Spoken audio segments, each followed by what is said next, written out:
Hi Sadie, Craig Wallwork here. Thanks for inviting me to your reading. I'm sorry I couldn't actually make the live readings just due to time difference and everything, but I just want to wish you happy birthday. And I'm going to be reading today from my novel Bad People, which you kindly reviewed for Screen Magazine, so I hope you enjoy it, okay?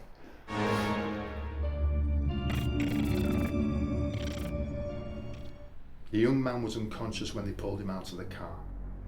Lip busted, chin and neck bloodstained. Before the chloroform wore off, the two men would need to bind his ankles and wrists with rope, gag his mouth with a strip of cloth. If they didn't, and there was a struggle, they'd have to kill him. Slade, the taller and much skinnier of the two men, didn't want that, not right away. Slade wanted the young man to understand how he was going to die. He wanted to see the fear in his eyes before they closed for the final time. Slade cut the car engine, turned off the headlamps, and helped pull the young man out of the car. The old abandoned waterworks at Blackthorn Hill stood in the distance like a crouching demon, its windows like eyes, black and infinite. The wind coming off the moorland sounded like its breath, and Slade thought he could hear it say to him, "Bring the boy to me.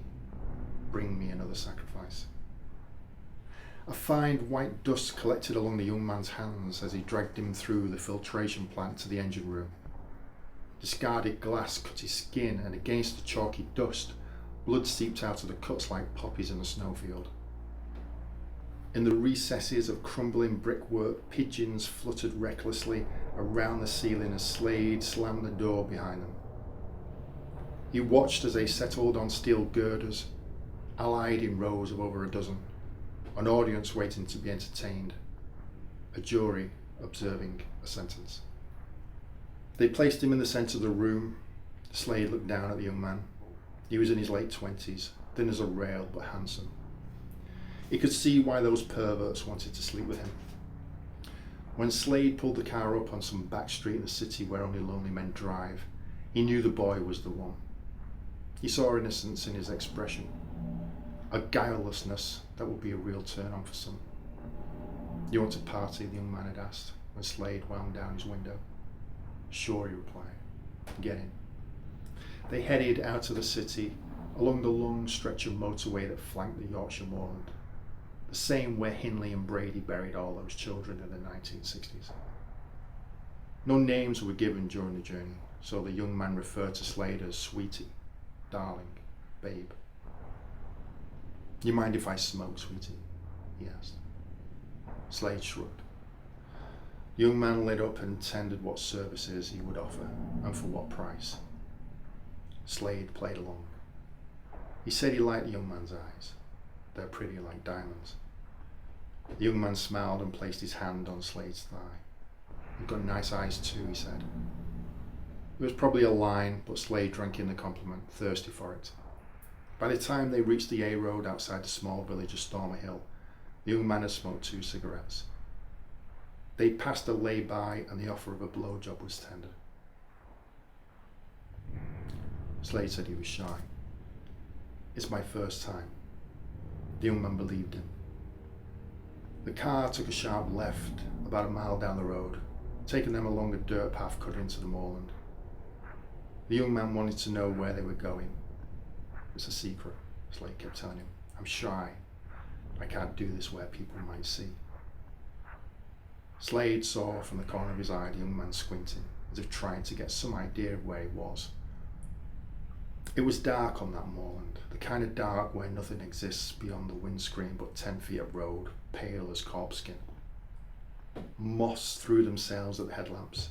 Gravel struck the underbelly of the car. The young man told Slade to stop. "Take me back to the city. You can keep your money." There was no sweeter this time, no darling, only fear. I said, "Take me back to the city." The young man unbuckled his belt and reached for the door. Keeping one hand on the wheel, Slade struck the young man's jaw with his fist. His head struck the passenger window with a dull thud. "You're not going back to the city," he said. "You're not going anywhere, ever again." The young man whimpered and pressed his hand against his lip. I'm sorry, he said. Just take me back, please, I won't say anything. Slade looked into his rearview mirror. The shape of a man slowly rose up from the back seat. Be quiet, Slade said to the young man. He's here. The young man's voice splintered into a million pieces. Who? He said. Slade turned and looked towards the back seat. The rag man. The young man didn't have time to turn. There was a brief struggle when the rag was placed over his mouth and nose. Shoes kicked the glove compartment, cracking the plastic in two, but the rag man was strong. The rag man didn't let go until the young man passed out. Slade removed the young man's clothes and replaced them with a Beatles t-shirt and denims. They were a perfect fit. Slade knew they would be.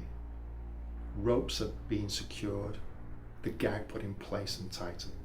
Light came from a handheld electric lamp powered by a diesel generator that hummed somewhere in the darkness. The young man lay on the floor sleeping like a child. Slade stood over him, waiting, biding his time until the chloroform wore off. When he finally opened his eyes, the young man began to thrash like a fish hooked from a river. He's ready, Slade said. The rag man emerged from the shadows, in his hand a small tattooist gun. Get him up, he said. Slade lifted up the young man, held him tight. He pulled up the sleeve and positioned the lamp close to the skin. The young man's eyes widened as the gun came to life, buzzing like hummingbird wings. The gag muffled the young man's scream. Shh now, Slade said. This ain't nothing compared to what's coming next. The ragman pressed the gun's tiny row of needles into the skin, scoring it as easily as a rake through soft sand. Ink bled into the flesh, marking it forever. Every now and again, the ragman wiped a small white cloth over the ink and checked his work. If instructed to do so, Slade positioned the light closer to avoid the ragman ruining the tattoo. Be quiet now. You take your pain, Slade said. He held the light closer and watched the words, Hell's Gateway, manifest into the young man's raw skin. When he was finished, the ragman stepped back. It was now Slade's turn. He produced a paring knife from his belt and grabbed the young man's index finger. Call me sweetie, he said. Call me darling. The young man was crying into the gag, snot and tears soaking into the fabric. Slade pushed the edge of the blade through the flesh. The young man whipped his hips from side to side, and a sound comparable to a whale's haunting cry filled the room. Slade looked down. Blood seeped up like oil around the cut, coating the blade red. He put his full weight on the knife until the bone broke in two with a loud snap. Call me babe, said Slade. Call me honey. A minute later, it had reached the muscle. The young man passed out shortly after it began to sand down his cheekbone.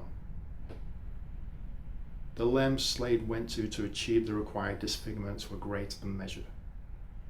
When exactly the young man died was uncertain, but he was saved from ever seeing what happened to him. That pleasure was reserved for the ragman, and the many pigeons sat staring from up on high.